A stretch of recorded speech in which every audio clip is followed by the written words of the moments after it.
Folks, he's kind of become a staple here on YWC Football Talk from the Patriots perspective. He's been on here multiple times. We love to talk Patriots football. Today's not the best talk to have, but it's a talk you have to have, kind of like ripping off a Band-Aid.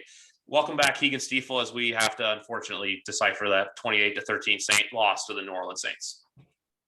Yeah, first of all, thank you for having me. No problem. I appreciate it. Always a good time. And yeah, I don't think anybody really wants to talk about the New Orleans game, including, the media members and stuff who are in Belichick's press conference today. Everybody's moved on, obviously towards the Bucs, but there's plenty to get to because I think at first look, it was way uglier than, things really were when you go back and take a look at it. So I'm going to be interested to see how you've digested the loss. And I've got a couple of ideas and takes of my own to get out there. The way I look at the loss was just clearly we've seen it. We saw it last week against the Jets. We saw it this week. Trent Brown is dearly missed on the offensive line. I was just glad they didn't go with Durant again, because Durant was just getting his lunch eaten. He was just getting turnstile completely against the Jets, which if you're doing that, you're not no. But my whole takeaway from this game was just, I feel like the play calling from a certain perspective was just too cookie cutter. It was just too trying. It's like literally I forget what it's called. It's not Murphy's Law. It's the thing where it's like you try it over and over again and you expect the same result. And maybe Stockholm Syndrome. Insanity. It's basically, it was insanity. Trying the same thing over and over and over again and expecting a different result when you were getting the same result. I don't know why Damian Harris was put into the doghouse like that. Like, he didn't have the worst game yesterday, but also too, he didn't have the best game. I just feel like, look, the James White injury, I feel like kind of threw a curveball or a monkey wrench in all the plans. And for a defensive perspective, the Saints passing game was exactly the same as Miami, which carved us up. Like that one drive where they dropped it was 3rd and 1. They dropped the DB's back. And then Callaway, I think it was Marquez Callaway, has that slant, just catch, and boom. Like, there's certain play calling things they have to do better. And also, to top it all off, Alvin Kamara looked like Alvin Kamara, which I needed for fantasy, but not in real life. Yeah, I think I'll start on the offensive side of the ball because that's where everybody was a little bit frustrated and, talk about the play calling. And I'm Josh McDaniels' biggest critic. I've never given him the benefit of the doubt. I've always kind of been on his back about everything that he's done since I've been paying attention. So that being said, I think he came into the game Sunday thinking we're going to have to switch it up because week 1, week 2, they did the same exact thing. They kept it on the ground, short passing game, not a lot of play action stuff, get the ball out quick, stuff that we're accustomed to seeing the past few seasons. And they flipped the script on its head. But that being said, they started out, I think they wanted to ease them into that. First play of the game, Damian Harris run. I think it was a zone run to the left side. He went for 7, I believe. And then they immediately took a shot, incomplete. So now you're set up on the 3rd and 3 where they throw the ball incomplete, 3 and out. So it's one of the situations where I feel like he didn't fully commit to the change up of what was going on right away. And then once he did, it was too late. So they went in 3 and out. They forced another punt from New Orleans, got the ball back, 3 and out again. And then they immediately started chucking, right? They were down 7-0. They wanted to respond quickly. They weren't able to do it. And then it started to snowball from there. So what I'd like to see from the offense, not even the players who I know can play better, they're more talented than what they've shown the first 3 weeks, but from the scheme-wise, play calling standpoint, commit to what you're going to do. If you want to be the running team who throws quick and keeps your quarterback out of trouble, then do it. If you want to be a team that takes shots and tries to dial some stuff up and does the loop-de-doops in the backfield and tries to confuse the other team, then do that too. But don't get caught in the middle and not fully believe in what you're doing, because that's when you're unsuccessful. Like Sunday, they weren't committed fully into what they were doing, and I'm sure this week they will be, because they don't really have a choice with that offensive line. The Tampa Bay front 7 is going to get after them, so they're going to have to get the ball out quickly, and they're going to have to go back to what they were doing a couple weeks ago. So I think we'll see a more conviction-based offense. They're going to go back to what they do well. Yeah, exactly. My whole thing with the Patriots is like what we basically just said is how I feel about my gambling recently, which is I always go for the safe bets, but the bets I always say, oh, this is going to happen, but I'm too much of a chicken shit to bet it. And then it hits. Like yesterday, I said Cincinnati was going to win. Cincinnati was going to win and cover. I said the Chargers were going to cover, which fade the Chiefs going forward. But just with this team, I feel like, and also too, I'm going to encapsulate it in a GIF. It's a Big Cat from Barstool GIF of him just shouting, "Figure it out" at the MAC championship game years ago. That was just me yesterday being like, "Figure it out." Like, guys, it's like I said before, it's insanity. It's just not working. And then it became too little too late. I felt like, hey, we could make the comeback. But once the pick six happened, I was just like, okay, just put a fork in it. This one's done. But no, with the offense, it's just, I still feel like they're trying to work together. They're trying to gel everything together. But at the same time, too, you're right. This Sunday, there's no like, oh, hey, yeah, play around this, just experiment. No, it's just you got to be ready to let the ball loose because we saw it yesterday with the Bucs and the Rams. We saw Deshaun Jackson fly for 75 yards. We saw all this happen. Now, I'm not expecting Mac Jones to go out there and pick apart the Buccaneers secondary, excuse me. But at least and also I'm not going into this game picking us to win. I think we're going to lose. I had this game as a loss 6 months ago. But my whole thing is just play better and just have like kind of a gauge that we're going forward. We can kind of look at this and say, hey, even if we lose, great. But you know what? At least we didn't like totally go get embarrassed, you know? Yeah, with their game plan on Sunday, I said that I think they're gonna kind of go back to what they were doing the first couple of weeks, which is getting the ball out quickly. But that doesn't mean you can't not just take shots, but strategically, attack people in the Tampa Bay secondary.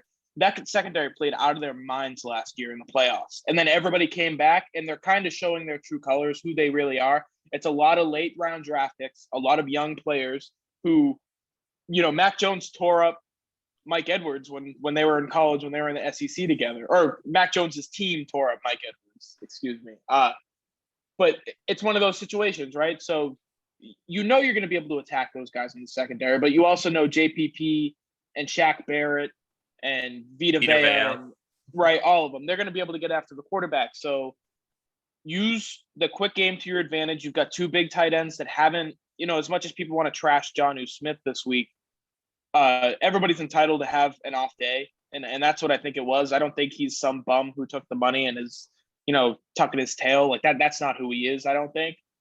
But you've got two big tight ends who haven't really been utilized in the way that we thought they were going to be. You've got a really good possession receiver in Jacoby Myers who can pick up first down, lickety split, no matter what, he can get it. Another guy who broke out a little bit this week, Kendrick Bourne, another possession guy. And then you've got a deep threat in Nelson Aguilar who consistently gets open. That's never been a problem for him. Early in his career, the drops were an issue, but he seemed to eradicate that in Oakland or Las Vegas last year. But him and Mac haven't been able to get on the same page this year. So if you're able to get them on the same page and keep Jacoby Myers and Kendrick Bourne, chugging along the way they're going and include the tight ends a little bit, I don't think they're going to have any problem attacking the defense. Now the only option or the only thing left for them to do is try to figure out how to stop Tampa Bay's offense, which I don't think is going to happen very much on Sunday, if we're being honest with each other.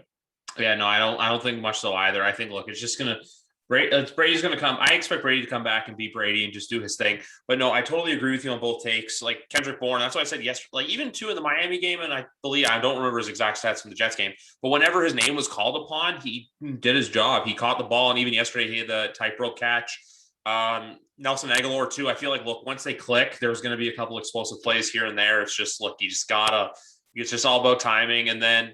The tight ends, I feel like, look, it's going to come with time. It's like even like how I'm not saying we're the 2020 Bucs, but last year too, like we saw this with Tom where they just had some bad games. Like for those of you who don't remember, look, they lost to the Bears on Thursday. The Nick Foles led Bears on Thursday Night Football. I believe they were 5-5 at one point, or 6-5 at one point. Like that. They almost lost to they lost to the Jared Goff Rams on Monday Night Football. Yeah. They got their asses kicked by the Saints on Sunday Night Football, and they nearly lost to the Giants on Monday Night Football. In a game, like I said before, I said going into that game, Giants will cover 11-point spread. I said that. I didn't bet it. I feel like an idiot. But no, as for this team, it's just, look, like you said, it's not so much the front seven. I feel like I'm confident in the front seven's ability to get to Tom. Like, I saw it in Spag's report. Hightower didn't exactly the best game yesterday. My thing is more about how will our secondary try to contain Mike Evans, Chris Godwin. Obviously, I don't know if you saw this. Scotty Miller's out with I believe, a toe injury. Yeah, Scotty Miller's out. So maybe that opens up. And the other thing we learned yesterday, look, Tyler Johnson's not being hidden in a broom closet somewhere. They actually used him for the first time yesterday. So it's just a matter of blocking those guys. Oh, and more than likely, too, Antonio Brown will be back. So that's my whole battle on Sunday is how do the Patriots DBs defend against all the threats that Tampa Bay has? Well, the good thing about having watched Tom Brady for 20 years, Patriots fans and people who have followed the team is we understand, we've seen how people beat him, and it's bringing pressure up the middle and forcing him not to get the ball out quickly because he does that so well, but to force the ball out quickly. Yeah. Like, oh shit, I'm about to get hit. I need to get rid of the ball. That's how you beat Tom Brady. You're not really able to do it because he's so smart, and not everybody has the guns to do it, but the Patriots have the guns to I won't say beat Tom Brady, but to make him a little bit uncomfortable. And if anybody knows how to defend him, it's going to be Bill Belichick. Frustrate him, if you will. Frustrate him, right. Like, I don't think you're going to go out there and get out to a quick lead and be able to fend them off. I don't think you're going to be able to kind of keep up with them all the way. I don't think there's a chance they win this game. I really don't. I just, getting that out in the universe now. But there's opportunities to show that you can be competitive and you can really help the team come along. In doing that, it's, make him a little bit uncomfortable, frustrate him, and kind of send the pressure up the middle a little bit and try to get him off of his game a little. And with the weapons around him, and I know we love to talk about how great, those receivers are, and they really are. But J.C. Jackson does a fine enough job, or can do a fine enough job on any one of those receivers. You've got a guy in Jalen Mills who I think he's the perfect kind of corner to frustrate a Mike Evans type, because he's going to get in his kitchen and he's not going to let him get a free release and bully him at the point of the attack. He's going to scrap with him a little bit. So you've got good matchup pieces against them. And, like I said, you've got Christian Barmore, who's a guy he's on the verge of breaking through the glass ceiling, right? Like he looks so good, but he doesn't have the stats to show for it. And you've got Josh Uche, who missed last week, but it's a guy who can get after the quarterback. You've got some of the best blitzing linebackers in the NFL, and Kyle Van Noy and Dante Hightower. Jawan Bentley's looked great this year, kind of attacking.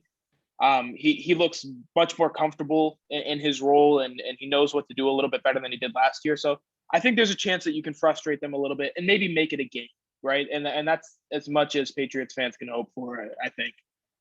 No, I'm the same way. It's kind of like, look, it's the whole pro-con situation. Obviously, there's probably going to be a lot of cons, but with the pros, it's just kind of like, look at the pros and look at what, for example, they can do to, because look, the quarterback matchup from week 4 to week 5 goes down significantly. You'll obviously be there in person to see it. The big neck of Davis Mills, but I had to get it in there. But no, you're right. That's the whole point. Just go in there, look at the positives, see, hey, what we did. Because if we can go in there and even cover the spread, because right now it's sitting, I believe, at 6 or 6.5. Not even saying you have to win by 6. Go in there. If it's a touchdown game, even if it's a 10-point game, I feel like if it gets to anywhere outside of 17 or 20 that the Bucs win by, then there's a problem. But if you lose, I'd say by less than 4, like if you lose by less than 2 touchdowns, look, it's like a learning experience game to where, hey, how can we apply this? Because October, obviously, after the Bucs, it's the Texans, then the Cowboys at home, then the Jets at home, and then back to LA, which I do not, even on Halloween, I do not expect it to be the same house of horrors that it was for the Chargers last year. Yeah, you try to look at the positives, right? And in the schedule, the rest of the schedule, but for this team, Devin McCourty and Matthew Slater both said it best. They're not good enough to look at anywhere past Tampa Bay. They're not good enough to even think about the fact that Tampa Bay has Tom Brady and Rob Gronkowski on their team. They're just not good enough. They need to focus week by week game plan specific. Like, how do we put our best foot forward and try to win each game? So, and that's not me saying it. Those are the players on the team. Those are two captains saying that. They don't think that they're good enough right now. That doesn't mean that they can't get there, but take it a week at a time. Put your best foot forward. Focus on the game plan for that week. Trust in the coaching staff to do that, or to put them in the best position possible to succeed, which is something that they've done for such a long time. And hopefully if they're able to do that, that's where things start to turn around. And it doesn't have to turn around with a win or a statement game or anything like that. It can turn around in a loss. A game that they weren't supposed to keep or they weren't supposed to be close in, they keep it close. Then you get to go to, like you said, you get to go to Houston. That's a team that you should destroy. I don't care if you're, Jacksonville. Jacksonville should be beating the Houston Texans. That roster's not good. So, but like I said, I'm even getting ahead of myself. 1 week at a time, take it game by game. And I think they'll be able to start turning things around slowly and, get into a good direction midway through the season and try to, make a push a little bit later on. Can I give a really weird example of that from last season? But I'm not, because they were not kind of expected to win this game, but it's kind of like the thing that kind of made their season turn around. But that was the Buffalo Bills last year with the Arizona Cardinals. Because look, the Arizona Cardinals had the miraculous win, and then we saw both teams do this, where Arizona slowly started to go down. Obviously, Kyler got hurt.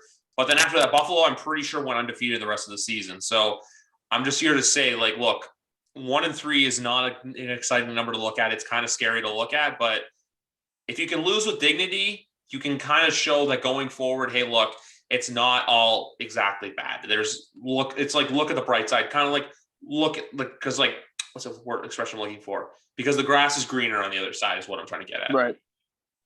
Yeah, no, I agree. I think there's ways to turn it around, and it doesn't have to be this week exactly. There are positives that can come out of a loss. Yeah, I'm not one of those guys who big tough football guy who thinks you have to win football games and that's all that matters. There are things that you can take out of losses that will help you moving forward. Well, I mean, there's other examples of football guys I've seen in recent weeks that are just disgusting, aka the guy in the Pittsburgh bathroom. But yeah, so you leave the stadium if you're that guy. I don't know how you stay, but yeah, you're right. Just look at even too. I always said this because I recognize this in the Patriots a lot, and 2016 brings it out a lot. But we had a Sunday night game against Seattle. I even had a weird feeling we were going to lose that one, but then the same thing too. You always, I always say this too, even Tampa last year, every team who goes, I'm not saying the Patriots will win the Super Bowl. I'm just saying this because you have to learn to get better. But every team who has to win always faces adversity at some point. I can't remember the last time there was a team in an NFL season where it was just complete perfection throughout the entire year. Even look at us. We got so close and then our hearts just got ripped out of our chests. So that's what I'm trying to get at. With every NFL team, you have to go through the progressions. It's not always going to be sunshine and rainbows. I mean, the first thing that came to mind when you said that was 2018. That team had a terrible stretch run. Miami, they lost to Pittsburgh. And Pittsburgh, I think they dropped 3 of their last 5. And it looked terrible doing it, too. They didn't look like a playoff team. Also, and then Detroit, yeah. That early in the season, they lost to Detroit, right? But what do? They end up winning the Super Bowl. I'm not saying the Patriots are going to win the Super Bowl. I'm not saying they're even going to make the playoffs. But it's so early in the season that they could lose by 100 and that they might still be fine. Like 1-3 is not. It's not what it used to be a year ago. Even there's an extra game now on the schedule, and the division hasn't looked all that great. Miami's 1-2 as well. New York's 0-3. Like there are ways to stay competitive, and like it's way too early to even talk playoffs. But there are ways to keep yourself in the hunt throughout the season. We live in a weird world where the undefeated teams that are still standing, I can name 4 of them that did not even make the playoffs last year. Right. So it's just, look, the NFL is a wacky place and just wacky things happen. But no, I'm not, and that's the thing I got to clear up too. I'm not trying to say that this team's going to the Super Bowl. I'm not trying to reference us to make, this is the game that makes us a Super Bowl run. I'm just saying, look, it's like climbing a mountain. That's how they say the every NFL season is. You're going to face adversity. You're going to face roadblocks. But I'm just saying it like this. I'm going to quote Julian Edelman. If this is kind of the catalyst that leads us to go down a crazy run, It's going to be one hell of a story. That's all. So I'm not trying to say we're out here making the Super Bowl, and I'm not trying to be a homer fan. I'm just being realistic. Yep. Yeah, it's the best way to put it, because as I scratch my hair because my hair is itchy, but because like even now too, for right now, you and I we're close, we're tight, but come next Tuesday, we may not be exactly locked up like this. Who knows? We may not be. Who knows? Who knows? But no, that's my whole thing with Sunday. Just look, if you're gonna lose with dignity. But then, like last year, Baltimore Sunday Night Football, I was going to that game thinking, look, same thing as 2019. We got our ass kicked. There's that awkward. Well, there's no fans in the stand, but the meme of the Patriots fan looking, just sitting. It was either looking for fist bumps or he was just sitting there completely sad as all the Baltimore fans celebrated, and then we won the game. So there's like a weird world in me that like thinks that could happen, but I don't want to let myself get hyped up like that and think we're gonna win. I have to be realistic, because look, if you try to masquerade realistic with unrealistic, at the end of the day, you're just going to get hurt more. Yep. Like absolutely. I 100% agree. Yeah. It's the best way to put it. And also too, it's cautious optimism. I feel it's cautious optimism. Like I know some people, it's like, you got to be optimistic. You got to be this. I'm like, no, just be cautiously optimistic, because look, we as sports fans, I know you've been a little bit more lucky than me when it comes to success and championships, but, at the end of the day, like, look, just be cautiously optimistic and hope for the best. And sometimes the best may or may not happen. Yeah, I'll play the other side of the story too. It never hurts to be realistic either, right? Like, I think as a Patriots fan, you've seen it for years now with Jets fans. Like, those are the most negative and pessimistic people in the world, but they don't really ever get hurt because they're real with themselves and they know they're going to lose. And this year, like, this game in the grand scheme of things, right, it's not going to matter all that much, other than the Patriots fans being sad that Brady is coming back in another uniform, and, you know, kind of the storylines and the headlines that you're going to see this week. They hate each other, they love each other, you know, are they going to shake hands after the game? All that stuff that doesn't really matter. In the grand scheme of things, 20 years down the road, when they're both in the Hall of Fame and they're both Patriots Hall of Famers, no one's going to care. So if you think about that a little bit, you're like, yeah, that game didn't really matter. It might help take the tension off your shoulders a little bit. And also, I know you and I have talked about this several times, and I've referenced this several times on this podcast, but read the book by Jeff Bennett, The Dynasty. Robert Kraft and Tom Brady never had a proper chance to say goodbye to one another. Obviously, they were in the same house and they never got to hug it out because of COVID. So I'm basically here to say, look, if it comes out down the road, yeah, Robert Kraft and Tom Brady, I actually kind of doubt this would happen, but it wouldn't shock me if Robert Kraft saw him behind the scenes or something Saturday night, wherever the Bucs are staying. I don't know the Boston area outside of Boston too well, so I don't know where the away teams, if they stay in Boston or if they stay closer to Gillette or not. But I'm just here to say, oh, they stay in Providence. Okay, that's where your Providence Saint Suite now makes a hell of a lot more sense. Yep, they stay in Providence. So yeah, that's the thing that wouldn't shock me to see that. Like, you're going to see Robert Kraft being all chummy with him. Bill Belichick too. Like, look, the talking heads of like ESPN and Fox, which I've told you before, I subject myself to torture and like to watch them sometimes, and I'll turn it off. They'll make it more of a story about Brady and Belichick than any Patriots fan knows. Look, at the end of the day, were they the best of friends? No. Do they know the job they got done, and do they have an admiration and respect for each other?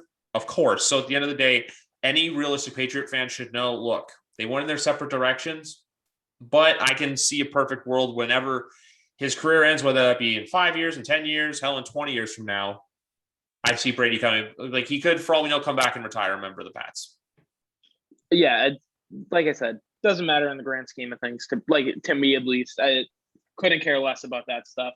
I'm sure Brady and Kraft will see each other during the week. I'm sure Belichick and Brady won't, and they won't talk because they're on different teams and they're both kind of crazy like that, where they're like, this is the opponent, we got to beat the opponent, you know.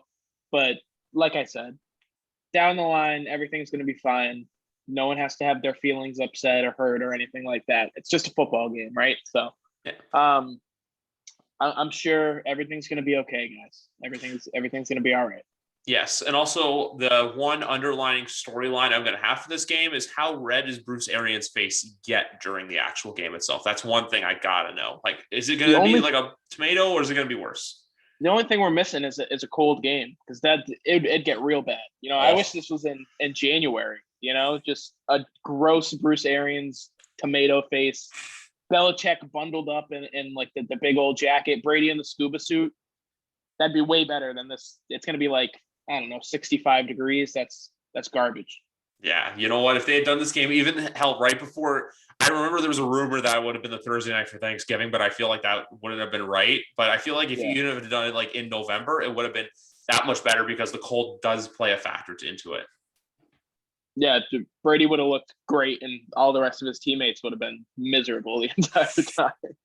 Hey, he brought them, he willed them to victory in Green Bay in January, so No, exactly. He'll will anybody to victory. Exactly. If you could do it in Green Bay, you could do it anywhere.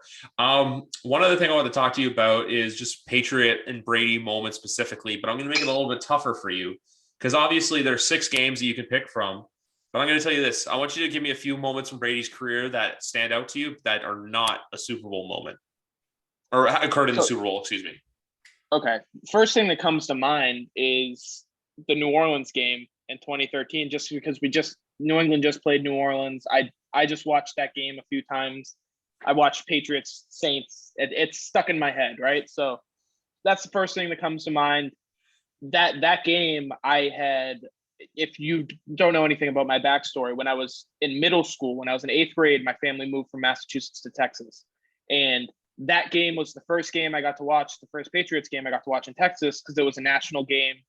And all the other games leading up to that were they were local. So it was the first game I got to watch after moving to Texas. And I was so upset as a kid being like, oh man, they're going to lose. This stinks. And then the first pass to Edelman, I remember like looking up and immediately being like, oh, they're going to win. Like they're going to win. He's got it. And then, first down on 4th and 3, I think, to Austin Collie. You get up, they do throw the quick pass to Aaron Dobson, who gets out of bounds and stops the clock. Another first down and then touchdown, Kembrell Tompkins. Everybody knows the Zolak call, unicorns, show ponies, where's the beef?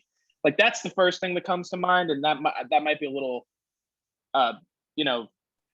just in the front of my mind a little bit, but that's number one. And then trying to think of other big ones that weren't the Super Bowl, the 2018 AFC Championship. It's one of the first things that comes to mind. That was the last game, other than the Super Bowl, because we're not talking Super Bowls. That was the last game I watched as somebody who lived in Texas. So, little front end, back end thing. Then they won the Super Bowl, and then I moved back to Massachusetts that summer.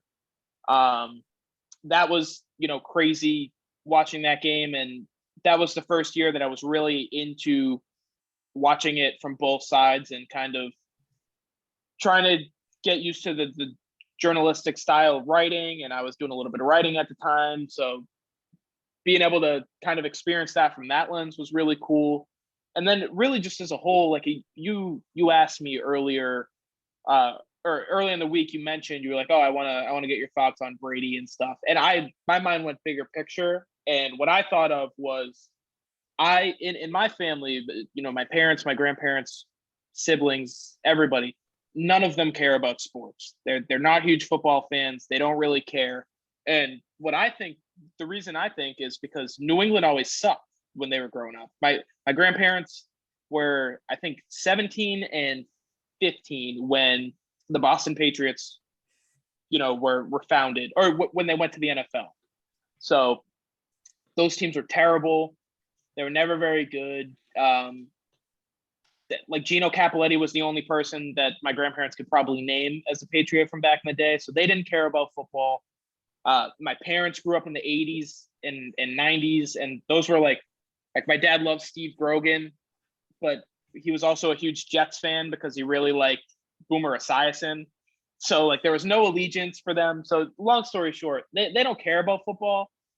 And that's because those teams were terrible. Tom Brady's the reason that I am a football fan, because when I'm 4 years old, they win their 3rd Super Bowl in 4 years, or I'm 5 years old, they win their 3rd Super Bowl in 4 years. And that's when New England really came alive as a football, area and scene. And you come up as a kid and the local football team's winning, you have no choice but to follow them and watch along and watch every game. So I don't know if I'd attribute it to him directly, but him leading the team to success made me a football fan. So that's like whenever I hear Tom Brady and I think grand scheme of things, like what he means to people in New England, that's the big one. Like he's the reason I'm doing what I'm doing, and I want to be a writer and I want to cover the game professionally. It's because of him, really. So that was the big thing that I thought of when you mentioned it earlier this week. Can I be honest with you? If it's not for the 7-year-old me discovering Tom Brady back in 2001 or 2002, actually, excuse me, I was 8. I get my age mixed up. And when I was 8, I don't know if we're having this conversation right now. I don't know if I have this Patriots turf picture on my desk. I don't know if I have a closet with Patriots jerseys. I have a Patriots rug in my room. I have all this different memorabilia. Have I been to Gillette Stadium yet? No. Would I start this podcast? Would I even be an NFL fan? Who knows what team I would cheer for? Or hell, even if I fall in love with the sport. I credit that all to Tom Brady. So for him, I'm very thankful. It's like I said in the 100th episode. I know that was a long time ago. That was almost 2 months ago, but I'll always go back to it because that's a special milestone in my heart. And I said it there. If it were not for Tom Brady, I am not the diehard football fan that I am now. So if in the off chance that you want to listen to this, or if it happens to get into your camp, just thank you. Because look, at the end of the day, and I always said this too, I would never picture myself going down to Canton to actually see anyone get inducted. Whenever he decides to go in, hell, I might be in 40 by the time he's going in the Hall of Fame. I would make the trek down to watch him. One of the things I always wanted to do, though, was get to Gillette to watch him play. Obviously, that never happened. I did get to see him once in a Patriots uniform. But it's like I said to you before, I'll repeat it again. If it's not for Tom Brady, do I have this podcast? Do I swear at my TV on Sundays, even though I'm a fan? Do I podcast where I start to write myself? Obviously, who knows where this goes. But at the same time, too, that's all I got to say is just, look, you and I both have a similar story. I know you're obviously a little bit younger than me, but we have a similar story in the sense of, look, we are where we are, and we're on this Zoom call right now because of Tom Brady. And for that, thank you, Tom.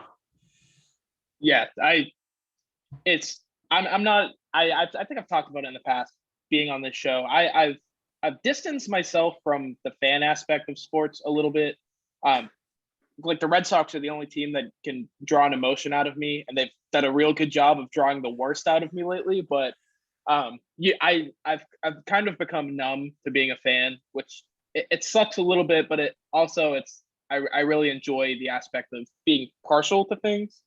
But Tom Brady, like watching that run to the Super Bowl last year, as someone who wrote about the Patriots all year and then was out of it and just watching as a fan of the game once the Patriots were eliminated, like even if I didn't grow up in this region or see, my favorite childhood team win 6 Super Bowls with him at the quarterback, it's hard not to like him and appreciate what he did for the game or what he's doing for the game. It's such a unique story. Like the 6th-round draft pick stuff, narrative and all that stuff, it gets overplayed a little bit, but it really, when you sit down to think about it, 6th-round draft pick, was never expected to be a starter. It was really like they took a shot at the kid and we're like, oh, let's see what he's got. He ends up being the greatest quarterback of all time. He has more championships than any other franchise in the history of the sport. He is his own franchise, right? He's the face of the sport that I write and cover and that you podcast and write about, and that Twitter has become so famous for, analyzing everything. He's the face of that. So hats off to him and all the respect in the world too. If you can be that guy, you've got my respect, just to command so much attention and focus on yourself and onto the sport you play. Like, hats off to you. I think that's awesome. No, I completely agree with you. Like, look, even last year too, like I fully admit this. I was wearing my TB12 shirt with the 6 on it with all the Roman numerals of all our championships on the back last year. I was happy for the guy. I wasn't rooting for the Bucks. I root for the player in that case. I know some people don't like to do that nowadays, but last year I just had to root for him. What else was I going to say? It's like how we said too, look, we're here now. We do what we do because of him. The other thing I was going to say too is one of the craziest what ifs in sports could be, what if Mo Lewis didn't blow up Drew Bledsoe? Would we be still here having this talk? Would Tom Brady win 7 Super Bowls? It's just, I love him and I hate him, but that's just a what if that came across my mind too. Like, because look, September 23rd, 2001, it literally was a few days ago, 20th anniversary, Tom Brady having to play because Drew Bledsoe got absolutely blown up. It's just one of those crazy things that makes you think, you know?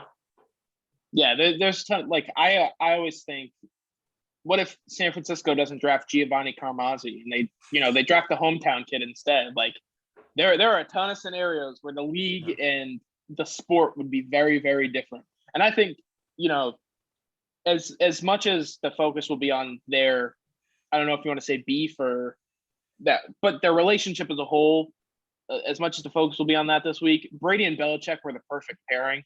Like there is no other quarterback coach combo that would have yielded the results that they did and would garner as much hate as they did, and absolutely like people loathe those two human beings. And I think it's so funny how mad people get. It's hilarious to me. But like I think everything worked out perfectly, and that's why he is who he is. But even without it, Tom Brady was gonna be Tom Brady no matter what. So, but like I said, it worked out perfectly especially for a kid who grew up in Eastern Massachusetts, out 45 minutes from Gillette Stadium. Like, I couldn't have had a better childhood growing up rooting for sports teams.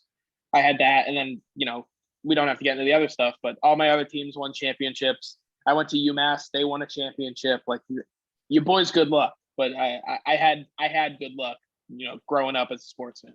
So I'll see UMass going back to back for men's hockey, because I know football's not looking that bright right now. Hey, number one seed or number one ranked team in the country. That's all that matters right now. No. It's all good. It's all good. I'm finally starting to jump more onto college hockey. I won that jersey, so I feel like I'm kind of a Gopher fan. They were ranked number one in the Big Ten. Not a big deal over Michigan. We'll see how that goes. Listen, both can get the work in the Frozen Four. Both of them. Yep. You know what? That sounds good to me. But no, at the end of the day, look, whatever happens Sunday happens.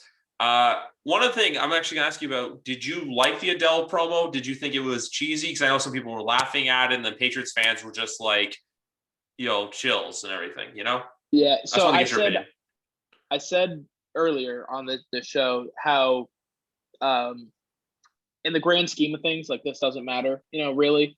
Looking back, we're gonna remember this for the spectacle that it was, and that promo is kind of the reason why.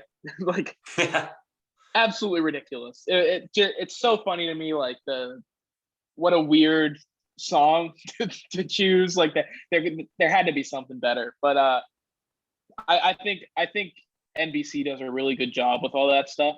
Like, no one gets more excited for any weekly game than Sunday Night Football. Like, Sunday Night Baseball can't beat it. Monday and Thursday Night Football can't beat it. Even like NBA Wednesdays or Hockey Night in Canada, like none of it beats that. Sunday Night Football is the preeminent, like, weekly sporting event, and the reason it is because they do such a good job. So it's going to get people to watch. So I think it was well done in that aspect, but also what a ridiculous song to use. So sad. So, like, it's a breakup song, which is kind of perfect at the same time. Exactly. I just love the part where it's like, so hello from the other side, and it just changes from Patriots to Buccaneers. It's just like a complete thing. It's well done. I won't give them any crap on that. It was very well done. Oh no, I'm the same way. The only other thing I'll say about everything like that, there is only one Hockey Night in Canada matchup that truly gets me excited. And folks, if you didn't figure out by now, I'm a Leafs fan. So whenever the Leafs and the Canadians play on Saturday night, it's not that it's excitement. It's always just like, it has like a special feeling to it. But you're right. No, like, there's literally, like, the Hockey Night in Canada theme song is what it is. But like, for Sunday Night Football, it's the NBC jingle they play. It's Carrie Underwood. The second she hits the mic, like, no matter who's playing, like, you just get chills. Like, I even get chills thinking about it. But I will say this, though, Faith Hill's still the GOAT for Sunday Night Football. Legend. Legend. Like, it's Carrie's good. Carrie's good, but Faith is just up there. But you basically, I love today's podcast because we basically just bounced off each other and agreed upon everything. And look, we ripped the Band-Aid off. That was a Saints game, but like Bill Belichick, we're on to Tampa Bay. Yeah, it's time to flip the page. I don't think that's a game where you throw the tape out by any stretch of the imagination, because there's a lot you can learn from it. But it's also like, do not get caught up on that, especially if you're a fan. There are 14 more of these things, and if you get caught up on a week 3 Saints loss, then I can't help you. Like, there's plenty more to look forward to. And if I could give any advice to Patriots fans, enjoy this week. Don't get caught up in the garbage, right? Like a linebacker. Don't get caught in the garbage. Make your way through it and enjoy the ride up to this week, because Patriots fans, your favorite quarterback, your favorite coach, you're finally going to get to see them match up. So you look at it like an exhibition game. It's all about the fun. It's all about seeing who can win the one matchup. So I think without a doubt, the game is going to be very, very fun to watch.